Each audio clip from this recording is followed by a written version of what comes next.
Feliz ou triste?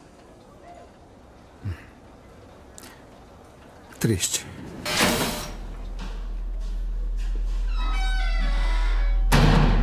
Boa noite, comissário. Eu só tenho pensamentos negativos. Mas você não escuta, nunca escuta. Eu disse que durante toda a minha vida eu nem sabia se eu existia de verdade. Mas eu existo. As pessoas são tão boas quanto o mundo permite. Eu vou mostrar, quando tudo acabar, essas tais pessoas civilizadas vão comer umas às outras. Ok. Mas eu tô avisando. Eu vou partir seu coração. Já está partido.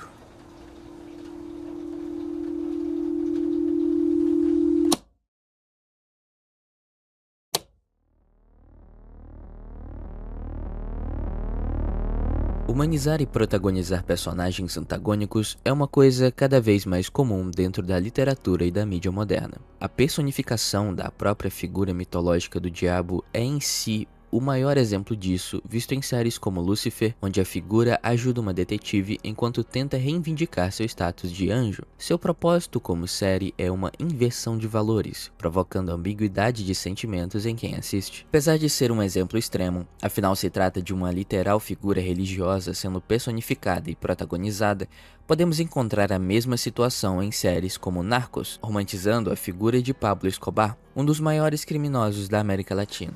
Plata ou plomo.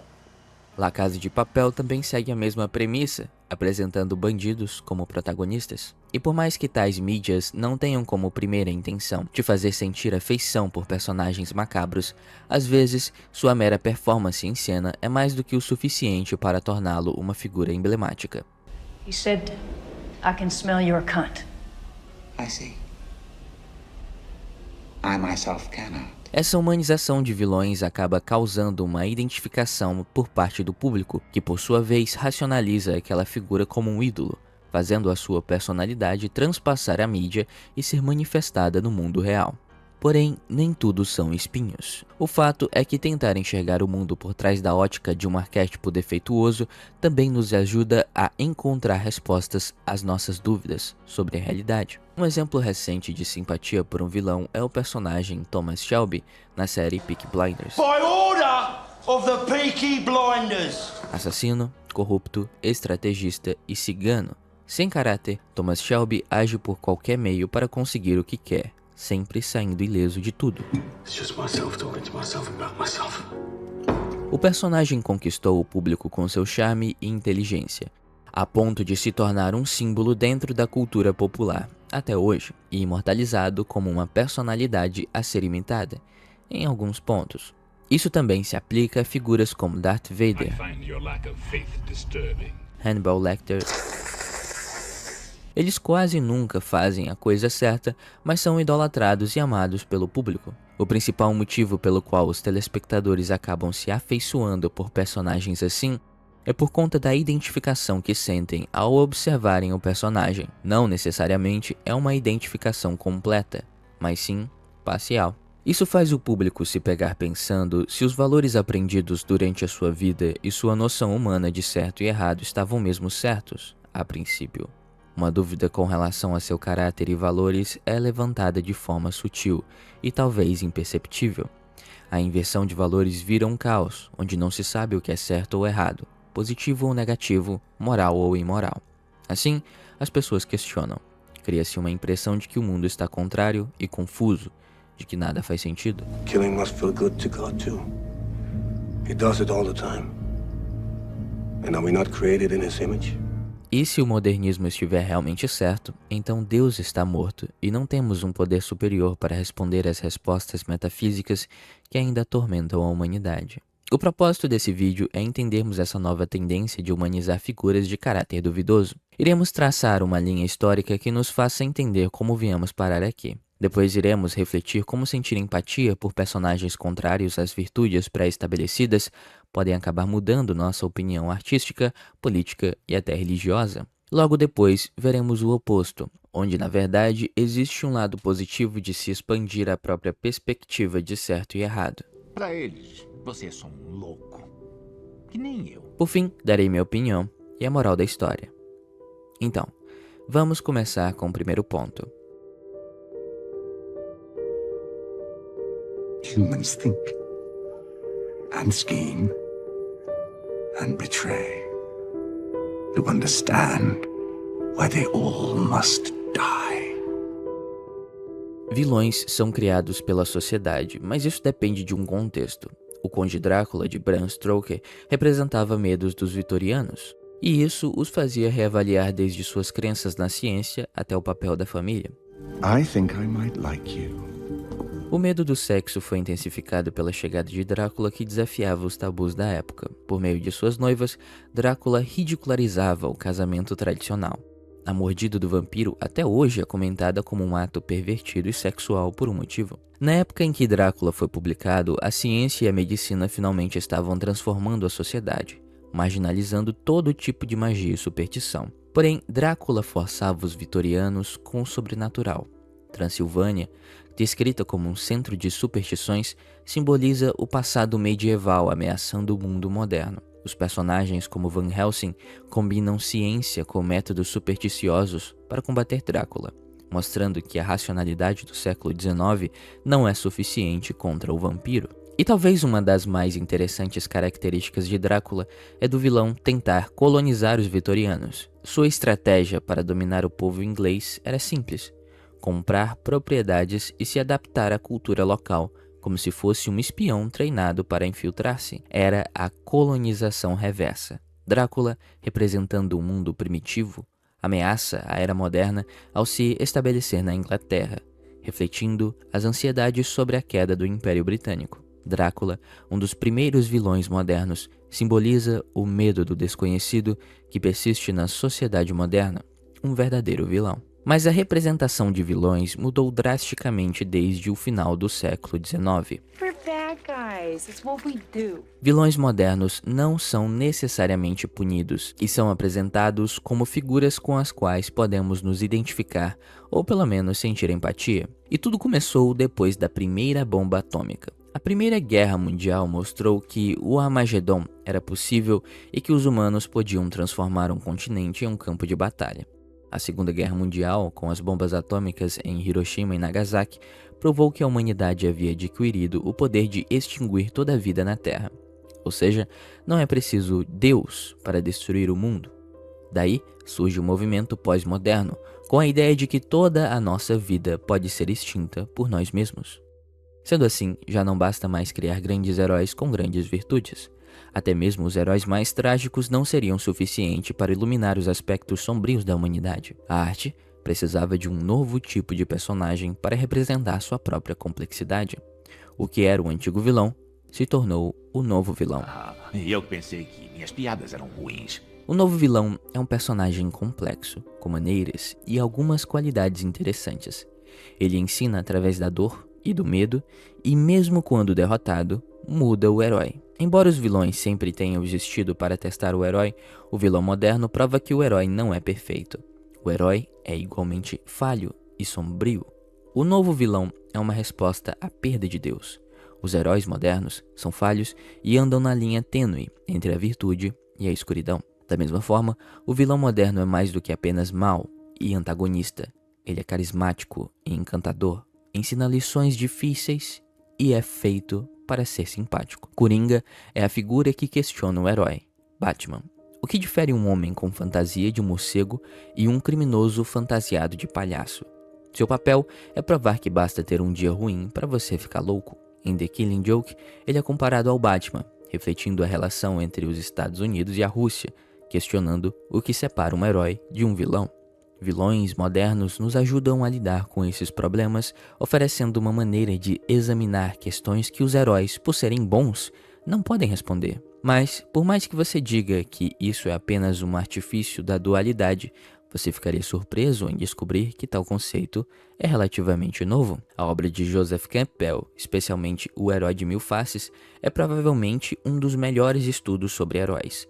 A jornada do herói veio daí, de Campbell, um artifício para criar histórias marcantes, como Star Wars. Again, it's like poetry, so if they rhyme, every stanza kind of rhymes with the last one. Hopefully it'll work. A ideia de Campbell é que existe uma necessidade humana por certos tipos de heróis que seguem caminhos que nos ensinam sobre o mundo e a sociedade. No entanto, é curioso notar que nos trabalhos do psicólogo não existe uma visão aprofundada sobre os vilões, que originalmente foram vistos apenas como obstáculos ou lições morais. Isso se deve em parte ao fato de que o conceito de anti-vilão moderno se popularizou apenas nas últimas décadas. Com a internet, a forma como consumimos entretenimento mudou. A globalização influencia nosso comportamento, pensamento e cultura. É fácil notar isso em séries de TV que agora estão disponíveis em plataformas de streaming. Isso também causou uma evolução na literatura e cultura popular. Descobrimos que nem sempre os heróis estão certos e nem sempre os vilões estão errados. E por meio dessa reflexão, mudamos a nossa percepção da sociedade, mudamos nosso comportamento ao longo do tempo, encaramos o mundo de forma diferente. Mas, será se isso é mesmo bom? I learned here that there can be no true despair without hope. Existe um certo ceticismo em acreditar que figuras fictícias possam influenciar nossos comportamentos. Algumas pessoas dizem que são apenas um personagem. De certa forma, elas estão corretas. Talvez esse seja apenas mais um vídeo problematizando algo que não é um problema. Ou talvez nós só estejamos confortáveis demais com o buraco em que vivemos. Os filmes e a televisão podem ser invenções modernas, mas na realidade são apenas novas expressões de uma antiga tradição: contar histórias. Hoje, os cineastas também ensinam lições que influenciam o conceito das pessoas sobre moral. Eles tentam fazer com que os espectadores se identifiquem com os personagens, mesmo quando o herói do filme é um criminoso ou uma pessoa sádica com sede de poder. Por meio disso, você até pode começar a querer que um criminoso seja bem-sucedido, justificando mentalmente os atos cruéis ou imorais dele. O que antes parecia errado, agora parece certo. Essas produções se caracterizam por inverter a lógica que se aprende desde criança. O sistema que tenta nos governar e trazer ordem é o grande vilão, enquanto o caos que nos cerca é protagonizado como mocinho. Não se trata apenas de ser influenciado de forma negativa, e sim de tolerar o que inicialmente consideramos errado. Isso é aplicável tanto na vida real, na arte e até mesmo na política. Quase não percebemos essa influência na arte. Afinal de contas, fomos criados com valores e princípios, e a maioria das pessoas jamais acharia correto o que um vilão faz, embora possa se identificar com ele. Mesmo assim, uma minoria de pessoas realmente se identificam com personagens do arquétipo Literalmente Eu, por exemplo, onde eu até já fiz um documentário nesse canal falando a respeito dessa identificação. Embora essa brincadeira tenha começado como uma piada, a verdade é que sim, existem muitos jovens adolescentes que realmente se identificam com alguns personagens e vivem suas vidas, ao menos por um curto período de tempo, seguindo aquela visão de mundo, a visão de mundo de um personagem quebrado. Elas se identificam e moldam sua personalidade a partir daquilo. De fato, não é problema adquirir alguns valores de personagens, a questão é o quanto você é suscetível a esses valores. Hoje a mídia tenta nos empurrar goela abaixo alguns valores que no passado jamais seria considerado moral, como o caso da sexualização do corpo feminino, que sem sombra de dúvidas é um problema para rapazes e garotas que estão se desenvolvendo. Na política, as personalidades de todos os espectros tentam angariar mais votos. E por meio de sua propaganda, eles utilizam a técnica narrativa mais simples para adquirir apoiadores. Eles demonizam e vilanizam o outro lado. O mero ato de você ouvir o outro lado é considerado uma má conduta, um pecado, visto que não há nada de bom lá. Daí nasce o viés. Porém, esse viés é facilmente quebrado a partir do momento onde se ouve o outro lado. Isso humaniza o vilão e faz você perceber que o outro lado talvez só queira um mundo melhor. A internet nos fez entrar em contato com diferentes pontos de vista acerca do mundo. Esse canal é um bom exemplo disso. O mero fato de alguém assistir esse vídeo já significa uma possível tolerância ou aceitação do que se fala aqui. Não é sobre a história, mas sim saber contá-la. É como andar com más companhias. Eventualmente, amigos de má índole podem fazer uma pessoa mudar seus princípios, valores e ideologia. E tudo isso tem a ver com humanizar figuras diabólicas. Desde pequenos, fomos criados para considerar algo como certo e outras como errado. Com o tempo, fomos criando nossos próprios valores e talvez até destruindo o que já tínhamos antes. Só que em algum momento nós ficamos tentados a olhar para o outro lado. E se os valores anteriormente enraizados não forem fortes o suficiente, nós podemos ficar ali, do outro lado. Mas isso também não significa que devemos fechar nossos olhos para tais, entre aspas, vilões. Observar o mundo por uma perspectiva diferente é uma ótima forma de validar uma visão de mundo. Entretanto, olhar para o outro lado não deveria ser algo romantizado. Afinal de contas, apenas os que têm mentalidade forte conseguem fazer isso. The longer you live, the more you will realize that the only things that truly exist in this reality are merely pain, suffering and futility. Infelizmente, a grande maioria da nossa população não sabe interpretar. Isso significa que a maioria das pessoas são incapazes de formular pensamentos coerentes.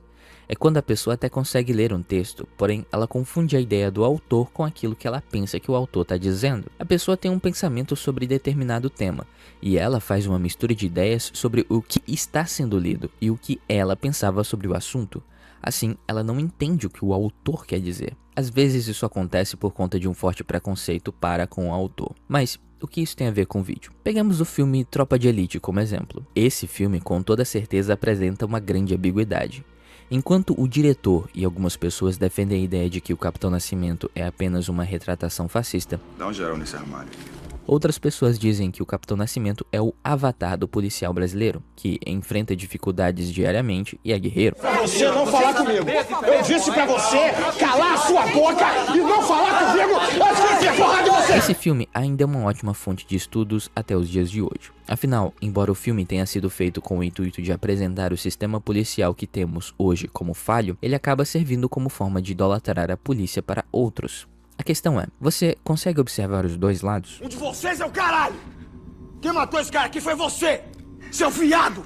É você que financia essa merda aqui! Algumas pessoas afirmam que a mensagem do filme é o que o autor quer. Outras afirmam que é o que o público quer. Outras ainda dizem que se você não entendeu o filme da maneira que ela entendeu, então o errado é você, por ser burro. E todas as visões são interessantes porque elas ainda têm um fundo de verdade. É justificável dizer que o filme é uma propaganda antifascista, ao mesmo tempo que é justificável dizer que é uma propaganda ao fascismo, ao mesmo tempo que é justificável dizer que é apenas um filme policial interessante. Tropa de Elite é um filme, é arte, e de arte pode-se interpretar literalmente o que quiser. Então, teoricamente, todas as respostas são verdadeiras. Porém, a pessoa com falta de interpretação é incapaz de entender isso. Se eu começasse a falar que Tropa de Elite é X, é bem provável que alguém acabasse acreditando que Tropa de Elite é X. Porém, ela não observa que aquilo é apenas uma visão a respeito do filme e existem diferentes outras visões a respeito do mesmo assunto.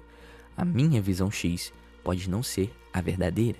Porém, é provável que ela acredite que seja. Afinal de contas, eu tenho voz. Claro que isso não se aplica necessariamente a filmes. A maioria das pessoas consegue distinguir entre realidade e fantasia. Porém, isso muda quando se trata de política e relacionamentos reais.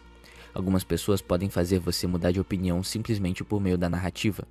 Elas brincam com suas emoções, se tornam ideais e, assim, você acaba pendendo para o lado delas. Isso é bem fácil de observar no campo dos debates, por exemplo, onde todos nós já temos um lado preferido e o outro, por ser um inimigo, não tem a menor chance contra. E é muito curioso notar que as pessoas que estão do outro lado também pensam a exata mesma coisa de você. Eles vão tentar arranjar motivos injustificáveis para justificar o lado delas. Até mesmo no campo dos debates públicos, quem tem a melhor narrativa vence. Logo, vemos que não se trata de verdade, mas sim de como a história é contada. Existe um quadrinho onde o Superman e o Joker conversam. O Coringa vai a Metrópolis para causar caos, desafiando o Superman. O Superman aparece e o Coringa começa a provocá-lo, mas o Superman não se abala com os insultos. Na verdade, ele até ri das piadas do Coringa. Então o Superman diz que não é como o Batman, que leva o Coringa muito a sério. E é daí onde tem uma das frases mais interessantes, onde o Superman fala pro Coringa: qualquer escritor poderia escrever você, Qualquer ator poderia interpretar você. Tudo que eles precisam fazer é inventar sua própria versão, e as pessoas os aplaudiriam, mas ninguém jamais irá aplaudir você. Sei que pode parecer ambíguo ou até ser uma espécie de dualidade. Temos que observar o abismo a fim de compreendê-lo, mas também temos que tomar cuidado, pois senão o abismo pode acabar nos observando. Logo, faz-se a pergunta: devemos humanizar vilões? Realmente temos que olhar para o outro lado? E é aqui onde entra a minha opinião.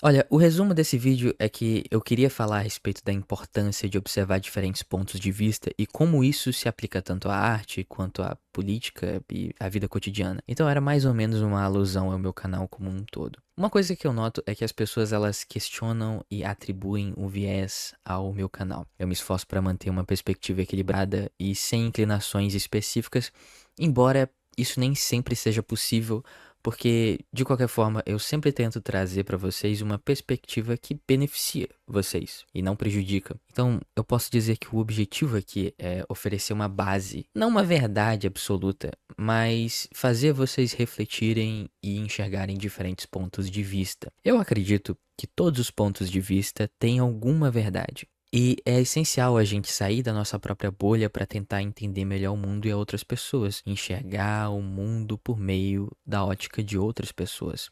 Só que isso requer muita empatia. E essa capacidade, habilidade de olhar pela lente de outra pessoa fica confuso para algumas pessoas porque elas acabam se identificando demais e acabam se perdendo e perdendo seus valores, até porque, de novo, toda visão de mundo tem seus próprios méritos e as suas verdades. Apesar de valorizar diferentes perspectivas, eu tenho meus próprios princípios e valores que orientam a minha vida. Essas visões elas podem mudar com o tempo, mas o importante é saber quando manter a mente aberta e quando manter a mente fechada. De qualquer forma, a respeito de idolatrar personagens maléficos, não faça isso. Muito pelo contrário.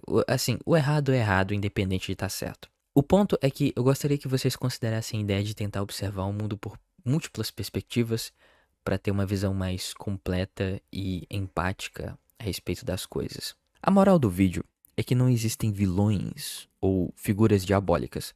O que existem são humanos com visões de mundo diferente da sua, mas isso não significa que a visão de mundo delas está correta, apenas significa que são humanas.